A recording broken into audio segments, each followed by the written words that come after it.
Hello. Um, I have one last card to share today, and that is one here with the windmill.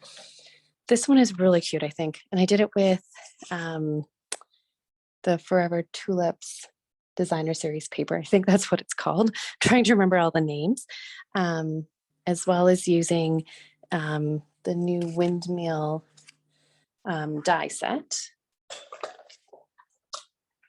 So what's nice about this set is it kind of gives you the option to do lots of stamping, or if you're wanting to pull out your big boss, lots of die cuts.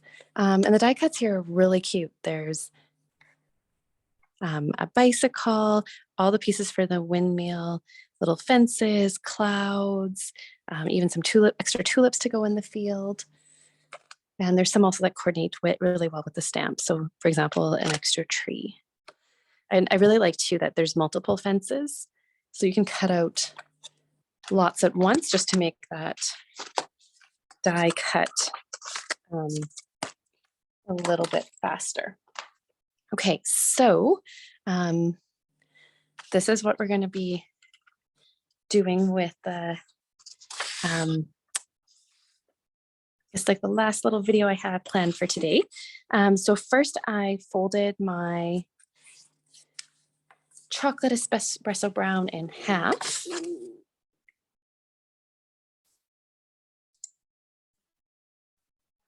Okay, and then I had a piece of white that I put inside just with some adhesive.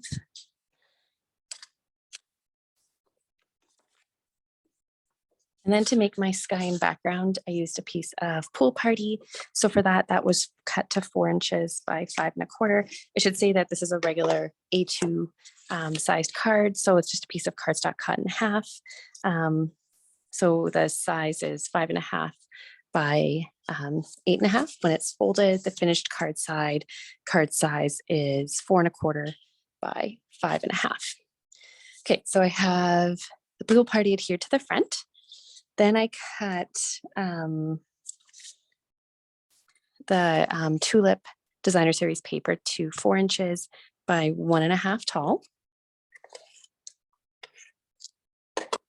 And I did put this even with the very bottom of the Pool Party and to each of the edges. Next, I die cut. If you're following along with me, be careful as you dump out your envelope because there's oodles of little tiny pieces. I'm just going to switch the end on my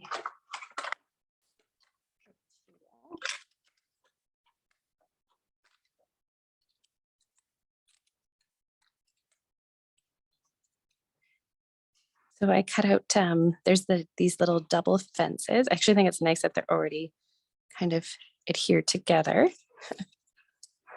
Just gonna punch out the last little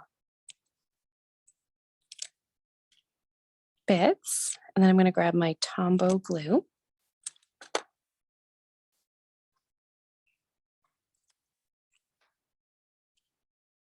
I'm just gonna take my Tombow glue and just put a few little drops. And then I'm just gonna put them at the very top of my tulip paper. And then the same thing with the other one. Just kind of, the nice thing about the Tombow is it does dry clear. I'll put that on the other side. And then I have my clouds, and I'm going to put a little bit of Tombow glue on them.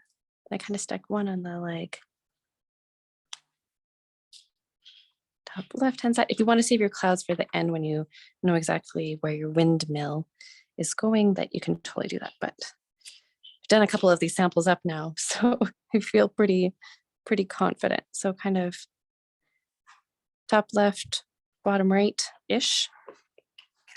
Now, the one thing I did notice when I was die cutting these, I did cut the windmill silhouette out of the espresso brown, and then I did the detailed portion out of white. Is I wanted my pin to go through both layers just to create a little bit of extra strength. So in order to do that, I noticed that there isn't a hole that goes all the way through. So you could either use a stick pin, or I just punched an extra little hole. I think this is retired. I like one of those really fine punches. And then I took a little bit of white glue again.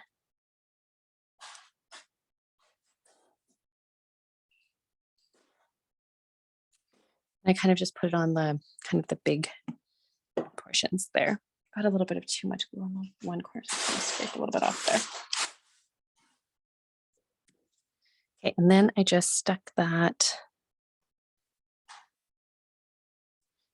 down.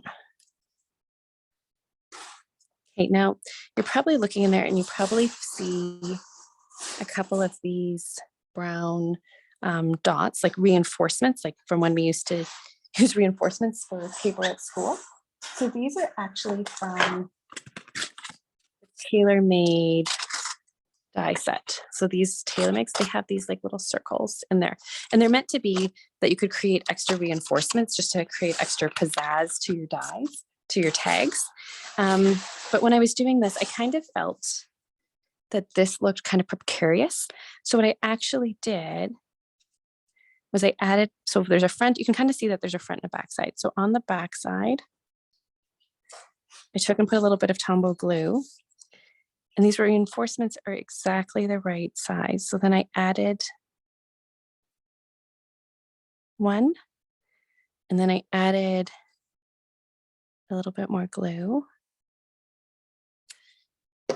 And then I added the second reinforcement.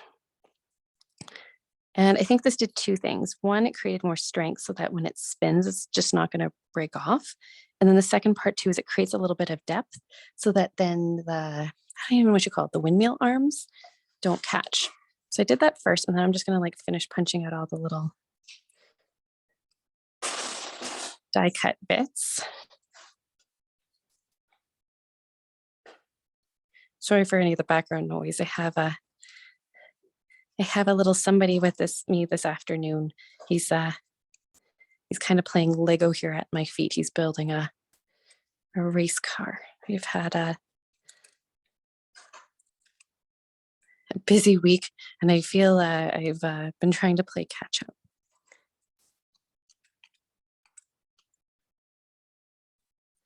Okay, so I'm just going to get these last little bits out. Okay, so I have my little bits out. Then I have my little pin. I'm going to put it through the front of my windmill, and then through, I guess, like the house section. And then I'm going to bend my tabs back and then kind of twist them. So what I kind of did is I twisted them so that they both, are facing down, because if you put them straight out, then you see them from the front. So I didn't do a really tight bend just so that there's like still movement on the other side. But then, okay, so I have these bent down. And then this is what I'm going to show you so that it doesn't ever spin out, so that someone would see it. So then I took a dimensional, and you don't need to put it over both arms, but put the dimensional with your like tabs facing downward so that it covers at least one of those tabs. If you want to put a second one to cover that one, it's fine too, but then it creates a little bit of space so this spins freely, and then these don't ever poke out, and then this doesn't poke the paper. It's like kind of like one of those multifactorial things I discovered. I'm like, oh, it kind of like helps in all realms.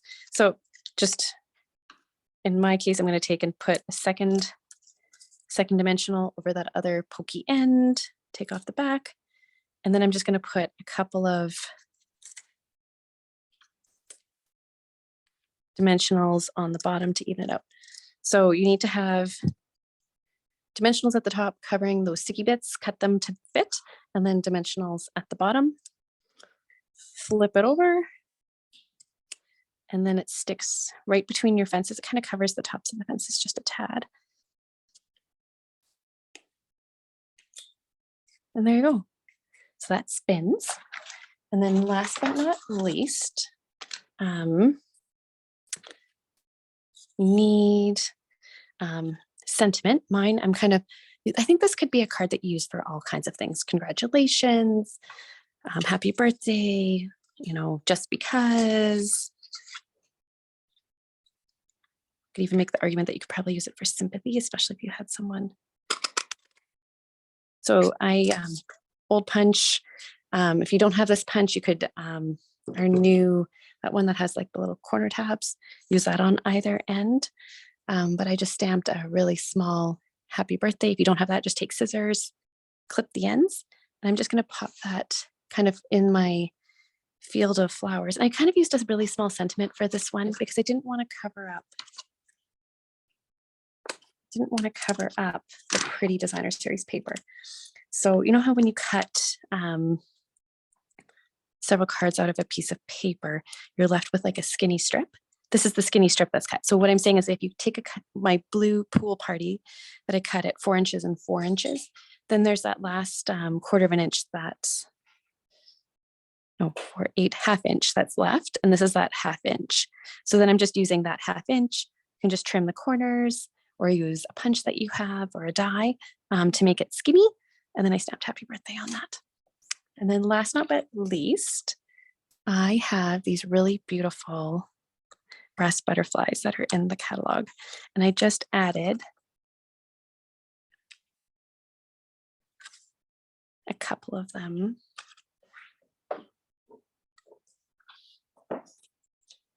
to the design. I'm just going to kind of put it there. I'm just going to put 2 on this one. But you could add, in this one here, you can see that I added 2 brass butterflies up here and then 1 down here on the sentiment. So totally up to you, but I think that those little brass butterflies are so cute, kind of give you a little bit of that shimmer. I'm kind of adding, I don't know, it's so nice to add 3, right? Maybe I'll have to add a 3rd one too. But it's really cute. They spin, but it doesn't add a lot of depth. So you can totally still mail this card. And then because we put those extra reinforcers in there, it kind of supports the metal. And that's it. The die cutting does take a little bit of a time.